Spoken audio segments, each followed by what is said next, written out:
Hey guys, welcome back to another kit video. I say kit video, this is more like a post-Christmas Steve-O, what you've been up to while you've been off kind of thing video. So, before Christmas, I had a couple of outings. We had a few issues. I went out to one of the outdoor sites running this as kind of a standard AR. Really bad feeding issues with the Kythera, which was a bit of a nightmare. My Redline Regulator was just creeping like you wouldn't believe, which is a bit of a nightmare, obviously, because you end up rinsing people at really high pressure. My Battle Cat build sadly went out to Halo Mill and it went down on me, which was a bit of a nightmare. I started getting light strikes on it.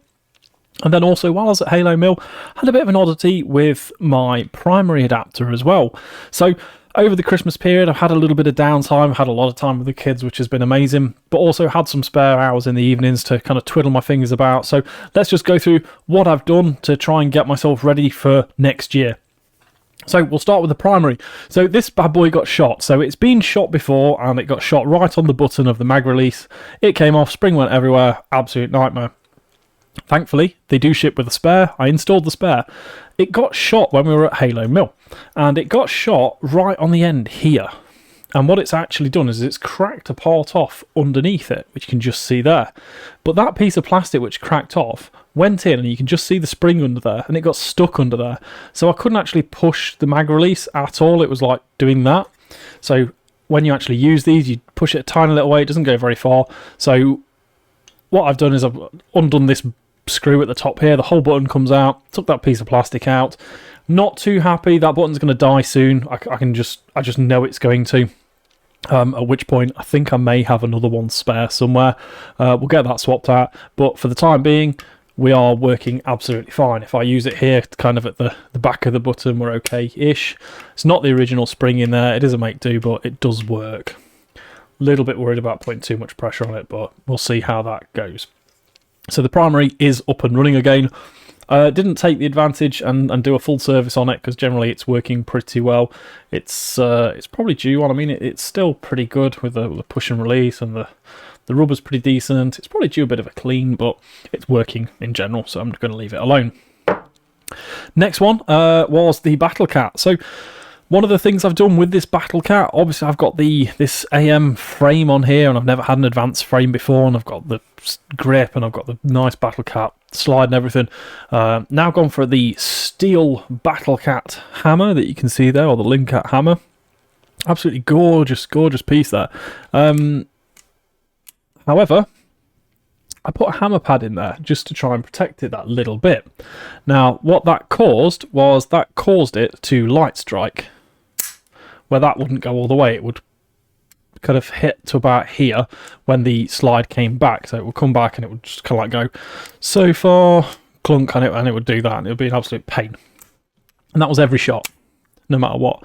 So if I took the AIP hammer pad out, it worked absolutely fine again. Put the pad back in, and it did the same again. So I was fairly sure that it was the pad causing it. However, I wanted the hammer pad to protect everything which is in there. I also get the nice Limcat ping as well, hammer ping. Originally, I didn't think that this would do the ping, and it wasn't. I put this pad in, and now I do get the ping as well. So I kind of like that. But how do we get around it? So I had the idea originally of just sticking a 120 spring in here. Speaking with Kyle at High Kappa Hub, though, he said don't bother with the 120 spring. Just stick a BB under the stock spring. So because I had both on hand, I took both out, both apart, tested both. So a 120 spring, it worked. The 120 AIP springs are probably about so much shorter, though, than what the stock spring is. So I get that the stock spring might be a bit longer, but it might be a bit more spongy. So drop the BB under that stock spring, and it's absolutely lethal now. It's beautiful. Absolutely love it. The action on it is fantastic. And we do get a good bit of ping. If I do this up near the mic, you might hear it. So we have the ping now, so I'm quite happy with that. This is due a little bit more work. It was overhopping quite badly, even with the setup that I've got, which has worked absolutely fine for a long time. Might have been because I was running a tiny bit more pressure because of this. So I'm keen to see if it does the same thing again. I'm going to do some more work on this, take the IK out of that. That will be in a separate video. Obviously, I know a lot of these mods and kind of tweaks and repairs I didn't do on cam. It's because I've been having to do them in the living room and that kind of thing. So we are going to jump back on some of these tech videos, doing these on cam at some point soon as well. It'll be the upgrades that we do, not the boring repair stuff, unless it's something really cool which is broken. So then the next one, you've obviously seen the video for this bad boy, the Redline reg. Absolutely gutted when this went down. Bought myself one of the ballistic SMRs in its place, which is absolutely fantastic. I've got no idea how that's still showing pressure in there, but it's holding pressure well. So we did the strip and rebuild on cam, and it didn't work. So I was really quite looking forward to it working and having my Redline, and it didn't work. And I was going to Halo Mail, so I had to buy a new reg. Blah blah blah blah blah. So what I ended up doing, so no one in the UK actually stocks the rebuild kit for these. No one in Europe actually stocks the rebuild kit for these. The closest I could find was Power. However, they do the rebuild kit for the full size Redline SFR, not the mini. So I reached out to Redline themselves over in the US. Had a look. They do have like the shop thing where you can order stuff, but there's a very, very clear message which says if you're in the UK, we ain't going to ship to you. Gutted. So I dropped them an email. I said, guys, this is what's happening. They said, try this, try another a strip like this and rebuild and check these parts. Check that. Put it back together. Still crapped. Let them know. The guys posted me the O-rings that I needed. Swap the O-rings over. Boom. Next day, we are good. We have probably got the tiniest little bit of creep on there, but that's been on for a day. So what my plan is, leave that for a couple more days, see if it still creeps. If I can get through a day without it creeping, that's good enough for me. It will do as a backup for my SMR. However, I think the Redline is at a crossroads in its life, whether it will or won't be used going forwards.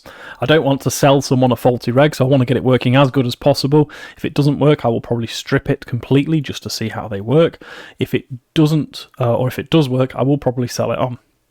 And then the last one was the Kythera. I'm not sure if this was because of low pressure. I mean, the Kythera should run from 60. I was running at about 80, so there's no reason why it should have been running. I was running lighter ammo than normal. Not the lightest I've ever ran with this, I don't think, but I was running lighter ammo, and I was getting a shot, and then a miss, and then it wouldn't feed, and then a shot, and then it wouldn't feed, and then a shot, and then it wouldn't feed, and then a shot. So it's kind of like you shoot one, miss one, shoot one, miss one. So the trigger also went super spongy, which was a weird issue as well. So brought it back, went and chucked it in the bag, brought it back, rebuilt it now, rechecked all the alignment. The alignment's about right. The nozzle's probably just a marginal bit nose down for what I'd prefer it to be, but I've really cranked down on the stock screw at the back, and that normally just pulls the nozzle up a little bit. I still need to do some shooting testing with this, but anyway, aside from that, I've stripped the entire thing down, swapped the metering screw out, because apparently that's what can stop these from feeding with lighter ammo as well, if you've got like quite if the engine's like really going. I was trying to shoot quite fast, so it could have just been that. So swapped that out, absolutely happy with that, rebuilt it, we're all airtight, we're all back up to goodness. Just need to do the shooting test with this now as well. So there we go, 4 problems pretty much all fixed in kind of about a week's worth of time, so that's a fair bit of time which I've spent into these, getting these right. There are still a few little pickup bits I need to do. Like I say, I'm not overly sold on the button on this. I need to do the hop on that, need to shoot test that, need to just keep an eye on this. So far it's done about a day since I've rebuilt this now, and it's just at the top end of the 80. It's because the actual line doesn't line up perfectly with where the needle is, so I might just get like a dry white pen and just mark that on there or something. But I'm going to leave it kind of like all strung up. I've done a bit of shooting with it. I'm going to string it up, take a couple more shots, see how it goes, see if it creeps down or stays where it is. So there we go. What's coming up? So we've got an absolute host of stuff. I've got a couple of guns I need to go through the hop and changing some of the hop on. I'm going to do those in separate videos. I've got the Jungle Cat, which we're going to start doing the build on. I've got a Frankenstein gun, which we're going to start doing. And we've got the AAP Abomination, as well as some MK23 stuff coming as well. So quite a lot of stuff all in all to get through. Thank you very much if you are still with me at this point in this video and I haven't bored you to death already. We do have some good tech stuff coming up. I've also got a bit of footage as well for some gameplay videos as well, so keep an eye out for those ones.